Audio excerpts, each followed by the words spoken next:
ನಮಸ್ಕಾರ. ಕೃಷ್ಣಂ ಒಂದೇ ಜಗದ್ಗುರು.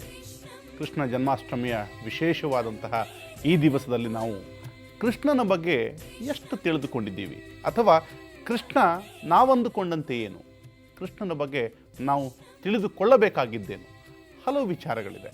ಸಹಜವಾಗಿಯೇ ನಮ್ಮ ತುಂಟತನವೋ, ನಮ್ಮ ಮನೆಯ ಮುದ್ದು ಮಗುವೋ, ನಮ್ಮ ಕಪಟತೆಯೋ, ನಮ್ಮ ವಂಚನೆಯೋ, ನಮ್ಮ ಬೇರೆ ಬೇರೆ ಲೋಲಗಳು ಇವೆಲ್ಲವೂ ಬಂದಾಗ ಕೃಷ್ಣನನ್ನು ಉದಾಹರಿಸ್ತೇವೆ.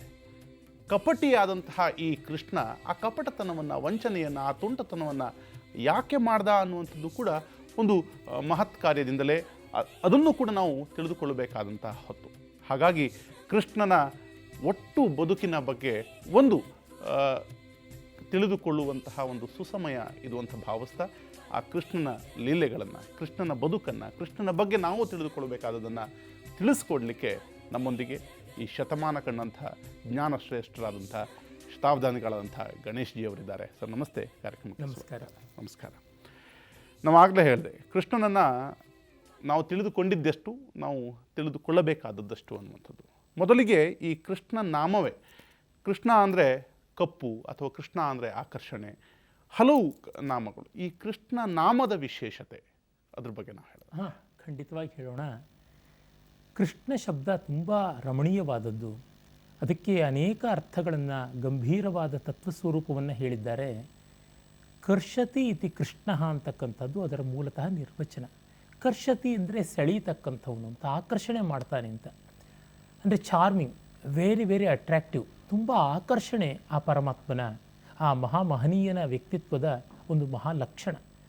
ಜೊತೆಗೆ ಕರ್ಷಣ ಅನ್ನುವುದಕ್ಕೆ ಉಜ್ಜುವುದು, ನಯ ಮಾಡುವುದು, ನುಣುಪು ಮಾಡೋದು, ಪಾಲಿಷ್ ಮಾಡೋದು ಅಂತಲೂ ಅರ್ಥ ಇದೆ. ಸಾಮಾನ್ಯವಾಗಿ ಲೋಕದಲ್ಲಿ ಯಾವುದು ಆಕರ್ಷಕವೋ ಅದು ಪಾಲಿಷಿಂಗ್, ಸಂಸ್ಕಾರಕ ಆಗಿರೋಲ್ಲ. ಯಾವುದು ಸಂಸ್ಕಾರಕವೋ ಅದು ಸಾಮಾನ್ಯವಾಗಿ ಆಕರ್ಷಕವಾಗಿರೋಲ್ಲ. ಈಗ ಕೆಲವೊಮ್ಮೆ ಹೇಳ್ತಾರೆ ರಾಗಿ ಮುದ್ದೆ ತುಂಬ ಒಳ್ಳೆಯದು, ತಿನ್ನಿ ಅಂತ. ಎಷ್ಟೋ ಜನಕ್ಕೆ ಅದರ ಬಣ್ಣದಿಂದ ರುಚಿವರೆಗೂ ಆಕರ್ಷಕ ಅಂತ ಅನಿಸೋಲ್ಲ.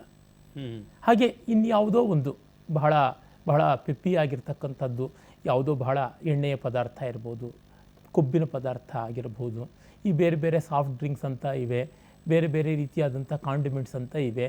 ಅವುಗಳೆಲ್ಲವೇ ಆಕರ್ಷಕವಾಗಿರ್ಬೋದು, ಆದರೆ ಸಂಸ್ಕಾರಕವಲ್ಲ, ಆರೋಗ್ಯಕಾರಿ ಅಲ್ಲ ಅಂತಾರೆ. ಶಾಸ್ತ್ರೀಯ ಸಂಗೀತ ಅಷ್ಟು ಆಕರ್ಷಕ ಅಲ್ಲದೆ ಇರ್ಬೋದು, ತುಂಬ ಮನಸ್ಸಿಗೆ, ಆತ್ಮಕ್ಕೆ ಆರೋಗ್ಯಕಾರಿ ಅಂತಾರೆ. ಹಾಗೆ ಈ ಕೆಲವು ಗಲಾಟೆ ಸಂಗೀತ, ಅಬ್ಬರದ ಸಂಗೀತ, ಹೆವಿ ಮೆಟಲ್ ಥರದ್ದು ಆಕರ್ಷಕ ಅನಿಸ್ಬೋದು ಯುವಜನತೆಗೆ, ಆರೋಗ್ಯಕಾರಿ ಅಲ್ಲ ಅಂತ. ಲೋಕದಲ್ಲಿ ಸಾಮಾನ್ಯವಾಗಿ ಆಕರ್ಷಣೆಗೆ, ಸಂಸ್ಕರಣೆಗೆ ವಿರೋಧ ಕಂಡುಬರುತ್ತೆ. ಆದರೆ ಶ್ರೀಕೃಷ್ಣ ಆಕರ್ಷಕವೂ ಹೌದು, ಸಂಸ್ಕಾರಕವೂ ಹೌದು ಅಂತ. ಅವನು ಏಕಕಾಲದಲ್ಲಿ ತುಂಬ ಸುಂದರವಾದ, ಸ್ವಾಸ್ಥ್ಯಕರವಾದ ವ್ಯಕ್ತಿ, ಮಹಾತತ್ವ.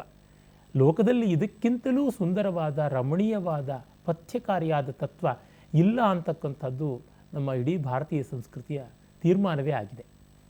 ತತ್ಸತ್ಯಂ ರಮಣೀಯತಾ ಪರಿಣತಿ ಸ್ವಯೇವ ಪಾರಂಗತ ಅಂತ ಕೃಷ್ಣ ಕರುಣಾಮೃತದಲ್ಲಿ ಹೇಳ್ತಾನಲ್ಲ. ಹೀಗಾಗಿ ನಾವು ಊಹಿಸಬಹುದಾದ ಶುದ್ಧಿ, ಸಿದ್ಧಿ, ಬುದ್ಧಿ ಎಲ್ಲವೂ ಕೂಡ ಸೇರಿರುವ ಮಹಾತತ್ವ ಕೃಷ್ಣ ಅನ್ನುವುದು.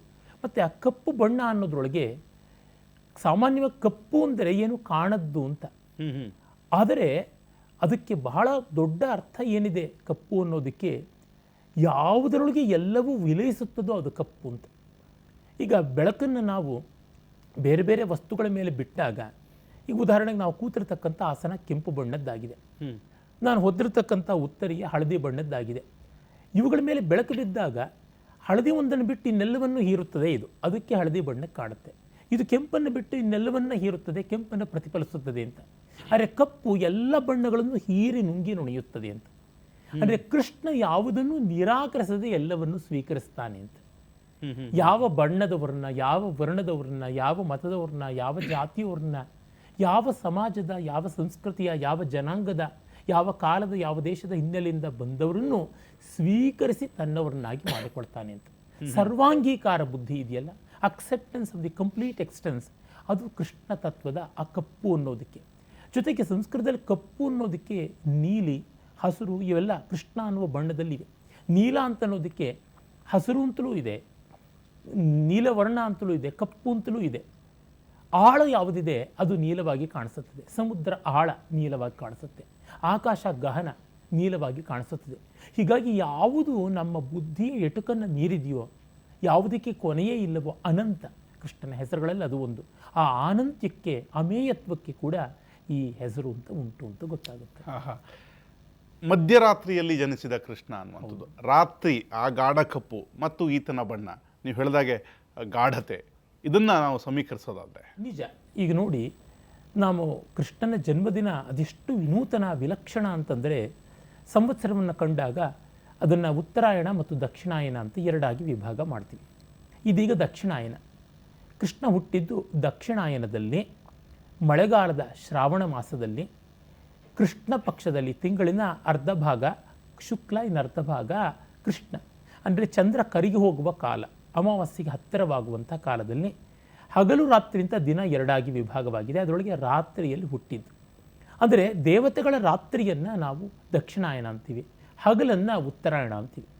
ಅದೇ ರೀತಿ ಪಿತೃಗಳ ಒಂದು ಹಗಲನ್ನು ಶುಕ್ಲ ಪಕ್ಷ ಅಂತೀವಿ, ಈರುಳನ್ನು ಕೃಷ್ಣ ಪಕ್ಷ ಅಂತ ಕರಿತೀವಿ. ಇನ್ನು ಮಾನವರಿಗೆ ಕತ್ತಲು ರಾತ್ರಿ, ಹಗಲು ಬೆಳಗ್ಗೆ. ಹೀಗೆ ದೇವತೆಗಳಿಗೆ, ಪಿತೃಗಳಿಗೆ, ಮಾನವರಿಗೆ, ಋಷಿಗಳಿಗೆ ಎಲ್ಲರಿಗೂ ರಾತ್ರಿ ಆಗಿದ್ದಾಗ, ಮತ್ತು ಜ್ಯೋತಿಸ್ಸು, ಕಾಂತಿ ಅನ್ನೋದು ನಮಗೆ ಸಹಜವಾಗಿ ನ್ಯಾಚುರಲ್ ಲೈಟ್ಸ್ ಅನ್ನೋದು ಸೂರ್ಯ, ಚಂದ್ರ, ನಕ್ಷತ್ರ, ವಿದ್ಯುತ್ತು, ಅಗ್ನಿ, ಇಷ್ಟೇ. ಈಗ ನೋಡಿ, ಹಗಲಲ್ಲ, ಹಾಗಾಗಿ ಸೂರ್ಯ ಇಲ್ಲ, ಅದು ಕೃಷ್ಣ ಪಕ್ಷ, ಚಂದ್ರೋದಯ ಕಡಿಮೆ. ಜೊತೆಗೆ ಮಳೆ ಬರ್ತಾ ಇದೆ, ಮೋಡ ಕವಿದಿದೆ, ಚಂದ್ರ ಇಲ್ಲ, ನಕ್ಷತ್ರ ಇಲ್ಲ, ಮಳೆಯಲ್ಲಿ ಬೆಂಕಿಯೂ ಇಲ್ಲ, ಅಗ್ನಿಯೂ ಇಲ್ಲ. ಹೀಗೆ ಎಲ್ಲ ವಿಧವಾದ ಬೆಳಕಿಗೂ ಅವಕಾಶ ಇಲ್ಲ. ಮಳೆ ಬರ್ತಾ ಇದ್ದಾಗ ಮಿಂಚೋಲ್ಲ, ಮಳೆ ಬರುವ ಮುನ್ನ ಮಿಂಚುತ್ತದೆ. ಹೀಗೆ ಕಂಡಾಗ ಯಾವುದೇ ಬೆಳಕಿಲ್ಲ. ನ ತತ್ರ ಸೂರ್ಯೋ ಭಾತಿ ನ ಭಾತಿ ಚಂದ್ರಮಾನೇ ಮಾ ವಿದ್ಯುತೋ ಭಾಂತಿ ಕುತೋಯಮಗ್ನಿ ತಮೇವ ಭಾಂತಂ ಅನುಭಾತಿ ಸರ್ವಂ ಯಸ್ಯ ಭಾಸಾ ಸರ್ವಮಿದಂ ವಿಭಾತಿ ಅನ್ನುವ ಉಪನಿಷತ್ತಿನ ಮುಂಡಕ ಕಠಾದಿಗಳ ಮಾತು ಯಾವುದಿದೆ, ಆ ಅರ್ಥದಲ್ಲಿ ನೋಡಿದಾಗ ಎಲ್ಲಿ ಯಾವ ಬೆಳಕೂ ಇಲ್ಲದ ಜಾಗದಲ್ಲಿ ಅವನೊಂದು ಬೆಳಕಾಗಿರ್ತಾನೆ ಅಂತ ಅಂತರ್ಜ್ಯೋತಿ. ಇದನ್ನೇ ಬೃಹದಾರಣ್ಯಕದ ಜ್ಯೋತಿರ್ಬ್ರಾಹ್ಮಣ ಪ್ರಕರಣದಲ್ಲಿ ಹೇಳ್ತಾರೆ. ನಿನಗೆ ಬೆಳಕು ಯಾವುದು? ಹಗಲಲ್ಲಿ ಸೂರ್ಯ, ರಾತ್ರಿ ದೀಪ, ಹೀಗೆಲ್ಲ. ಈ ಬೆಳಕೆಲ್ಲ ಇಲ್ಲದೇ ಇದ್ದಾಗ ನಿನಗೆ ಯಾವುದು ನನ್ನ ಒಳ ಬೆಳಕು? ಕತ್ತಲನ್ನು ನಮಗೆ ಕಾಣುವುದಕ್ಕಾಗುತ್ತದೆ ಅಂದರೆ ಅದು ಯಾವ ಬೆಳಕನ್ನು ಹಾಕಿ? ಈ ಕತ್ತಲಲ್ಲಿ ನಿಮ್ಮ ಮುಖ ನೋಡಬೇಕು, ಟಾರ್ಚ್ ಬಿಡಬೇಕು. ಕತ್ತಲೆಯನ್ನು ನಾವು ಹೇಗೆ ನೋಡ್ತಾ ಇದ್ದೀವಿ? ನಮ್ಮ ಒಳ ಬೆಳಕಿಂದ ನೋಡ್ತಿದ್ದೀವಿ. ಹೀಗೆ ಕತ್ತಲೆಯನ್ನು ಕಾಣುವ ಬೆಳಕು ಅಂದರೆ ಕೃಷ್ಣ ಕಪ್ಪು ಅಂದರೆ ಅವನನ್ನು ಕಾಣೋದಕ್ಕೆ ನಮ್ಮ ಒಳ ಬೆಳಕು ಬೇಕು. ಯಾವ ಟಾರ್ಚ್ ಬಿಟ್ಟರೆ ಕತ್ತಲೆ ಇರಲ್ಲ, ಮಾಯವಾಗುತ್ತದೆ. ಅಂದರೆ ಬಹಿರಂಗದ ಆಲಂಬನ ಇಟ್ಕೊಂಡ್ರೆ ಕೃಷ್ಣ ಕಾಣಿಸೋಲ್ಲ, ಅಂತರಂಗದ ಆಲಂಬನ ಇಟ್ಕೊಂಡ್ರೆ ಅಂತರಂಗದ ಆಲಂಬನ ಪ್ರೀತಿ. ಸಾತ್ವಸ್ಮಿನ್ ಪರಮ ಪ್ರೇಮ ರೂಪ ಅಂತಲೇ ನಾರದ ಭಕ್ತಿ ಸೂತ್ರ ಹೇಳ್ತದೆ. ಅತ್ಯಂತ ಪ್ರೇಮ ರೂಪವಾದದ್ದು, ತೃಪ್ತಿಪಡಿಸುವಿಕೆ ಪ್ರೇಮ. ಹೀಗಾಗಿ ಪ್ರೀತಿ ಒಂದೇ ಕೃಷ್ಣನನ್ನು ಪಡೆಯುವ ದಾರಿ. ಎಸ್, ಸಾಮಾನ್ಯರಲ್ಲಿಯೂ ಕೂಡ ಕೃಷ್ಣ ಹಲವು ರೀತಿಯಲ್ಲಿ ನೆಲೆಸಿದ್ದಾನೆ ಅನ್ನುವಂಥದ್ದು. ಉದಾಹರಣೆಗೆ ನಾವು ಮಾತಿಗೆ ಹೇಳ್ತೀವಿ, ಕೃಷ್ಣ ಮಾಡಿಲ್ವಾ ಒಂದು ತಪ್ಪನ್ನು? ಕೃಷ್ಣ ಮಾಡಿಲ್ವಾ? ಕೃಷ್ಣ ಸುಳ್ಳು ಹೇಳಿಲ್ವಾ? ಕೃಷ್ಣ ವಂಚಿಸಿಲ್ವಾ? ಅವನು ಕಪಟಿ ಅಲ್ವಾ? ದೇವರೇ ಮಾಡಿರುವಾಗ ನಾನೇನು ಅಂತ. ಕೃಷ್ಣ ವಂಚಕನ? ಕೃಷ್ಣ ಕಪಟಿಯ? ಕಪಟಿ ಆಗಿದ್ರೆ ಯಾಕೆ? ಕೃಷ್ಣ ಆಕಾಶ ಇದ್ದಂತೆ. ಆಕಾಶದಲ್ಲಿ ಯಾವುದೆಲ್ಲ ಇದೆ? ಆಕಾಶ ಅಂದರೆ ಸ್ಪೇಸು, ಅದರೊಳಗೆ ಏನೆಲ್ಲ ನಡೆಯುತ್ತದೆ, ಆದರೆ ಅದಕ್ಕೆ ಸಂಬಂಧ ಇಲ್ಲ. ಅದನ್ನು ನಾವು ವಿದ್ಯಾರಣ್ಯ ಸ್ವಾಮಿಗಳಂಥವರು ಪಂಚದಶಿ ಮಹಾಗ್ರಂಥದಲ್ಲಿ ಬರೀತಾರೆ. ದೀಪದ ಬೆಳಕಿನಲ್ಲಿ ಎಲ್ಲ ನಡೆಯುತ್ತದೆ. ಒಂದು ದೀಪದ ಬೆಳಕಿನಲ್ಲಿ ಜೂಜಾಟ ನಡೆಯಬಹುದು, ಹಾದರ ನಡೆಯಬಹುದು, ಮದ್ಯಪಾನ ನಡೆಯಬಹುದು, ಮತ್ತೊಬ್ಬರನ್ನ ಕೊಲ್ಲುವ ತಂತ್ರಗಾರಿಕೆ ಆಗ್ಬೋದು, ಭಯೋತ್ಪಾದಕರ ಚಟುವಟಿಕೆ ಆಗ್ಬೋದು, ವೇದಾಧ್ಯಯನ ಆಗ್ಬೋದು, ದೇವರ ಪೂಜೆ ಆಗ್ಬೋದು, ಶಿಕ್ಷಣ ವ್ಯಾಸಂಗ ಆಗ್ಬೋದು, ಮನೆ ಮಂದಿಯೆಲ್ಲ ಕೂತು ಸಂತೋಷ ಪಡ್ಬೋದು, ಬಡವರಿಗೆ ಸಹಾಯ ಮಾಡ್ಬೋದು. ಈ ದೀಪಕ್ಕೆ ಆ ಒಳಿತು ಕೆಡಕು ಯಾವುದೂ ಸಂಬಂಧ ಇಲ್ಲ. ಜೂಜುಗಾರನಿಗೆ ನಿನ್ನ ಇಸ್ಪೇಟ್ ಮೇಲೆ ನಾನು ಬೆಳಕು ಬೀರೋಲ್ಲ ಅಂತ ಅನ್ನೋಲ್ಲ, ಮದ್ಯಪಾಯಿಗೆ ನಿನ್ನ ಬಾಟ್ಲ ಮೇಲೆ ನಾನು ಬೆಳಕು ಬೀರೋಲ್ಲ ಅಂತ ಹೇಳೋಲ್ಲ. ಅದು ಸಾಕ್ಷಿ ಭಾವದಿಂದ ಇರುತ್ತದೆ. ಕೃಷ್ಣ ಆ ಥರ it's a supreme space, cosmic space, ಪರಮಾಕಾಶ, ಚಿದಾಕಾಶ. ಹಾಗಾಗಿ ಅದಕ್ಕೆ ಅಂಟಿಲ್ಲ. ಈಗ ನಾವು ನೀರಿನಿಂದ ಎಲ್ಲವನ್ನ ತೊಳೆಯಬಹುದು. ಎಲ್ಲಿವರೆಗೆ ಅಂತಂದರೆ ನೀರಿನಿಂದ ಮಣ್ಣನ್ನು ತೊಳಿತೀವಿ, ಗಾಳಿಯನ್ನು ತೊಳಿತೀವಿ. Air can be bubbled through water, ನೀರಿನ ಮೂಲಕ ಹಾಯಿಸಬಹುದು. ಎ ಸಿನಲ್ಲೆಲ್ಲ ಗಾಳಿಯನ್ನು ನೀರಿನ ಮೂಲಕ ಹಾಯಿಸೋದೆಲ್ಲ ಮಾಡ್ತೀವಿ. ಆದರೆ ಆಕಾಶವನ್ನು, ಸ್ಪೇಸನ್ನು ಯಾವುದ್ರ ಮೂಲಕ ತೊಳಿತೀವಿ? ಅಲ್ಲ, ಅದಕ್ಕೆ ನಿತ್ಯ ಶುದ್ಧಿ ಇದೆ. ಅಗ್ನಿಗೆ ಹೇಗೆ ನಿತ್ಯ ಶುದ್ಧಿ ಇದೆಯೋ ಆ ರೀತಿಯಲ್ಲಿ. ಹಾಗಾಗಿ ಕೃಷ್ಣ ಯಾಕೆ ಅಂದರೆ ಸ್ವಾರ್ಥವಿಲ್ಲವಾದ್ದರಿಂದ ಅಲ್ಲಿ ಯಾವ ವಂಚನೆಗೆ, ದೋಷಕ್ಕೆ ಎಡೆಯೇ ಇಲ್ಲ. ಜಗತ್ತಿನಲ್ಲಿ ಸ್ವಾರ್ಥ ಮತ್ತು ಸಮಗ್ರ ಜ್ಞಾನದ ಸ್ವಾರ್ಥ ರಾಹಿತ್ಯ, ನಿಸ್ವಾರ್ಥ ಮತ್ತು ಸಮಗ್ರ ಜ್ಞಾನ ಇದೆರಡು ಬಹಳ ಮುಖ್ಯ. ಎಷ್ಟೋ ಜನ ನಿಸ್ವಾರ್ಥಿಗಳು ಬುದ್ಧಿವಂತರಾಗಿರೋಲ್ಲ, ಎಷ್ಟೋ ಜನ ಬುದ್ಧಿವಂತರು ನಿಸ್ವಾರ್ಥಿಗಳಾಗಿರೋಲ್ಲ. ಮನೀಷಿಣಸ್ಸಂತೆ ನತೇ ಹಿತೈಷಿಣಃ, ಹಿತೈಷಿಣಸ್ಸಂತೆ ನತೇ ಮನೀಷಿಣಃ ಅಂತ ಬಲ್ಲಾಳಸೇನ ಹೇಳ್ತಾನೆ. ಒಳ್ಳೆಯವರಿದ್ದಾರೆ ಆದರೆ ಅವರಿಗೆ ವಿವೇಕ ಇಲ್ಲ, ವಿವೇಕಿಗಳಿದ್ದಾರೆ ಆದರೆ ಅವರು ಒಳ್ಳೆಯವರಲ್ಲ ಅಂತ. ಕೃಷ್ಣ ಒಳಿತು ವಿವೇಕ ಎರಡರ ಸಮಾಹಾರವಾಗಿರೋದ್ರಿಂದ, ನಿಸ್ವಾರ್ಥ ಮತ್ತು ಪ್ರಜ್ಞಾವಂತಿಕೆ ಎರಡರ ಸಾಕಾರವಾಗಿರೋದ್ರಿಂದ ಆತನ ಕೆಲಸಗಳಲ್ಲಿ ಕೆಟ್ಟದ್ದು ಅನ್ನುವುದು ನಮ್ಮ ಆಂಶಿಕ ದೃಷ್ಟಿಗೆ ಕಾಣತಕ್ಕಂಥದ್ದು. ಈಗ ಯಾವ ಕೃಷ್ಣ ಕಳ್ಳತನ ಮಾಡ್ದ, ಸುಳ್ಳು ಹೇಳ್ದ ಅಂತಲೂ ಆ ಕೃಷ್ಣನೇ ಒಂದು ದೊಡ್ಡ ದುಷ್ಟರ ವ್ಯವಸ್ಥೆಯನ್ನು ಧ್ವಂಸ ಮಾಡ್ದ. ಅವನು 16,000 ಜನ ಪತ್ನಿಯರಿದ್ದರು, ನರಕಾಸುರನ ಸೆರೆಯಲ್ಲಿದ್ದವ್ರನ್ನ ಬಿಡಿಸ್ದ ಅಂತೆಲ್ಲ ಹೇಳ್ತೀವಿ. ಗೋವರ್ಧನವನ್ನು ಎತ್ತದ ಅಂತ ಅದು ಒಪ್ಕೋಬೇಕಾಗುತ್ತೆ. ನೀವು ಒಂದು 10 kg ಭಾರವನ್ನಾದರೂ ಒಂದು ಕಿರುಬೆರಳ ಮೇಲೆ ಒಂದು ಅರ್ಧ ನಿಮಿಷ ಇಟ್ಟುಕೊಳ್ಳಿ, ಇಬ್ಬರನ್ನು ಬೇಕಾದ್ರೆ ನೀವು ಹವಯಿಸಿಟ್ಕೊಳ್ಳಿ ಅಂತ ನಾನು ಹೇಳ್ತೀನಿ. ಅಂದರೆ ನದೇವ ಚರಿತಂ ಚರೇತ್, ಆಂಶಿಕವಾಗಿ ತಗೊಳಕ್ಕಾಗಲ್ಲ, ಸಮಗ್ರವಾಗಿ ತೆಗೆದುಕೊಂಡಾಗ ಅದು ಸರ್ವಸಾಮರ್ಥ್ಯದ ವ್ಯಕ್ತಿತ್ವ, ಸರ್ವಸಾಮರ್ಥ್ಯದ ವ್ಯಕ್ತಿತ್ವಕ್ಕಾಗುತ್ತದೆ. ಈಗ ಡಿ.ವಿ.ಜಿ ಅಂಥವರೆಲ್ಲರೂ ಯಾವುದೇ ಕಾಲೇಜುಗಳಿಗೆ ಹೋಗದೆ ಮಹಾ ವಿದ್ವಾಂಸರು ಅಂತ ಅನಿಸಿಕೊಂಡ್ರು. ಹಾಗಾಗಿ ನಾನು ಹೋಗೋದಿಲ್ಲ ಅಂತ ಕೂತ್ಕೊಂಡ್ರೆ, ಹಾಗಾಗಿ ಎಕ್ಸ್ಟ್ರಾ ಆರ್ಡಿನರಿಗಳಿಗೆ ನಿಯಮಗಳು ಇರೋಲ್ಲ. They are not violating law, they transcend law. ಅವರು ಬಾಲಮುರಳಿ ಕೃಷ್ಣರು 5 ವರ್ಷಕ್ಕೆ ಸಂಗೀತ ಕಚೇರಿ ಮಾಡಿದ್ರು. ಅವರು ಗುರುವಿನ ತೊಡೆ ಮೇಲೆ ಕೂತ್ಕೊಂಡು ಮಾಡಿದ್ರು. ಲತಾ ಮಂಗೇಶ್ಕರ್ ಅವರು ಹಾಡಿದಾಗ ಬಡೆ ಗುಲಾಮ್ ಅಲಿ ಖಾನ್ ಅವರು, ಅಮ್ಮ ನಿನ್ನ ವಾಯ್ಸಿಗೆ ಶ್ರುತಿ ಯಾತಕ್ಕೆ, ಶ್ರುತಿಯನ್ನೇ ನಿನ್ನ ವಾಯ್ಸಿಂದ ಸರಿ ಮಾಡ್ಕೊಳ್ಬೇಕು ಅಂದರು. ಹಾಗಂತ ಮಿಕ್ಕವರೆಲ್ಲ ಶ್ರುತಿ ಇಲ್ಲದೆ ಹಾಡ್ತೀವಿ, ನಮ್ಮ ವಾಯ್ಸೇ ಶ್ರುತಿ ಅಂತ ಅನ್ನೋಕ್ಕಾಗತ್ಯಾ? ಆಗೋಲ್ಲ. ಹೀಗಾಗಿ ಈ ಅಸಾಮಾನ್ಯತೆ ಉಂಟು. ಅಸಾಮಾನ್ಯರಿಗೆ ನಾವು ರಿಯಾಯಿತಿ ಕೊಡೋಲ್ಲ. ಕಾರಣ ಅವರು ಈ ಕಾನೂನು ಕಟ್ಟಲೆಯನ್ನು ನಿರಾಕರಿಸಿದವರಲ್ಲ, ಅದನ್ನು ಮೀರಿದವರು. ಅವರ ಬದುಕಿಂದ ನಾವು ಕಾನೂನು ಕಟ್ಟಲೆ ವಹಿಸ್ತೀವಿ ಅಂತ. ಅಸಾಮಾನ್ಯರು, ಎಕ್ಸ್ಟ್ರಾರ್ಡಿನರಿ ಪರ್ಸನಾಲಿಟಿ ಏನಿದೆಯೋ ಅಲ್ಲಿ ನಾವು ನಿಯಮಗಳನ್ನು ಅನ್ವಯಿಸೋಕೆ ಆಗೋದಿಲ್ಲ.